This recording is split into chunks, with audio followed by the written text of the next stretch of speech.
What's happening, Jay? How are you, bud? What's going on, guys? All good. All right, we're going to put you on the spot. I challenged everybody on our show, on our staff, to come up with a one-word assessment of Peyton's play last night. I went with misleading, all right?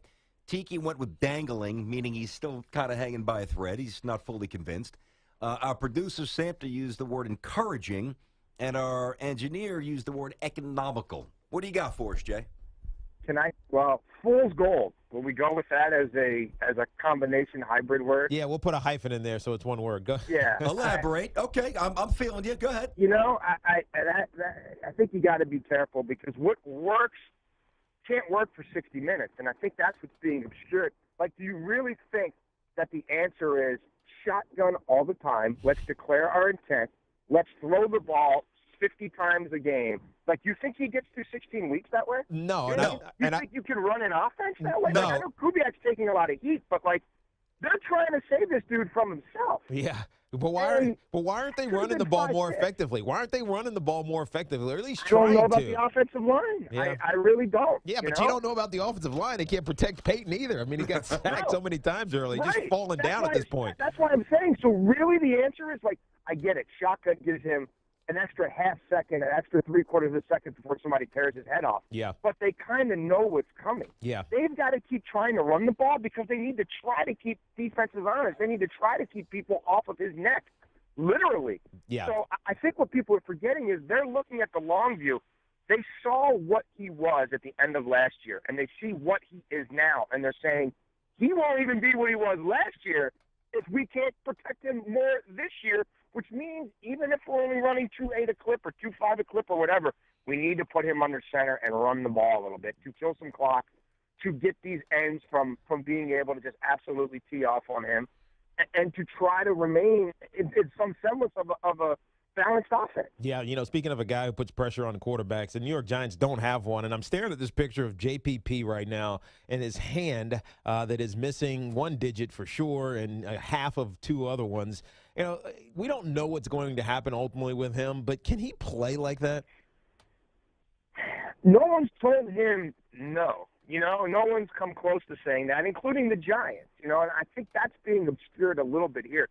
It would not have been all that difficult for the Giants to say, you know what, man, look, take a mulligan this year. We don't need to see your hand again in October.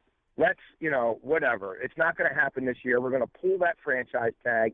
You focus on you, and, we'll figure out your status down the road. I mean, that's not what they said. And part of this is because, like as you said, we've never seen this before. There's no template for this. There's no test case. But they're leaving the door open. How effective could he be? Can he protect himself? Would he be vulnerable? We're going to find out. And if that's the case, then they're not going to sign him. Then he won't be playing football for them. But they were at least open to the idea that maybe in the second half of the year, he could give us something that would be good for him and good for us. Now we're just going to have to wait and see. We're talking to Jason La Canfora, CBSSports.com. NFL Today is on tops as well. CBS Sports NFL Insider. All right, so, Jay, you know this well because one of them's in your hometown. There's a lot of teams that are supposed to be very good this year that are looking at 0-2. The Ravens are 1, Lions, Vikes, although they play each other, so both teams can't lose. Maybe, yeah. Yeah. Which team is maybe at this point a little overrated and people are maybe giving the benefit of the doubt to wrongly, that just might not be as good as we think? I think everybody in the AFC is somewhat suspect. I mean, if you're really ready to what was it? If you want to crown them, as Denny Green said. I mean, if you want to crown anybody in the AFC, I mean, go ahead. But I think they all have some fairly significant deficiencies. And I think it's a real cluster, and I don't know. I mean, like, who's in trouble? I mean, yes, if the Ravens lose to the Raiders and they're 0-2 and they show zero signs of life offensively like a week ago, and they still have they're in a stretch where 5 of their first 7 are on the road, then, yeah, I would say that's a team where it could start getting late a little bit early. I think the Houston Texans better show something. I mean, that's a team where I don't think the Colts are any great shakes. That's another one. That Colts team goes 0-2, it'll be Paranoia City. But, they play the Jets. I think the Jets will beat them up a little bit physically, defensively. I don't know how much the Jets will score. But, yeah, I mean, Houston, after that debacle against Kansas City, and then he changes quarterbacks 3 quarters into the season, they better show something.